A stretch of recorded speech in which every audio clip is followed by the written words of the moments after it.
जाही। क्या हुआ? कुछ नहीं क्या भाई? एक माइक और दे एक बात, एक माइक और। पवन के नाम पे नहीं,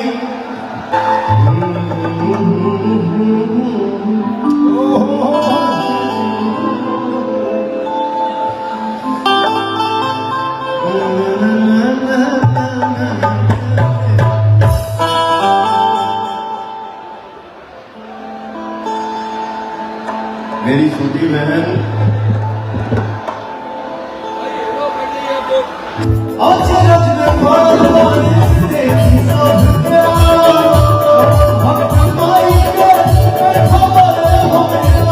तो आप सभी ने इस वीडियो में देखा फाइनली पवन सिंह का स्टेज शो श्रावस्ती महोत्सव में शुरू हो चुका है। वहां से बहुत सारे वीडियो क्लिप्स आप सबको दिखाऊंगा। बाकी पवन सिंह पूरी तरीके से श्रावस्ती महोत्सव में तूफान ला दिए हैं भाई, पूरी तरीके से। वहां पे पवन सिंह का कार्यक्रम चल रहा है, वहां से बहुत सारे वीडियो क्लिप्स आने वाली है। आप सब चैनल से जुड़े रहिए, एक एक करके आप सबको सारा वीडियो क्लिप्स दिखाते रहूँगा। बाकी इस वीडियो को शेयर करिए। धन्यवाद।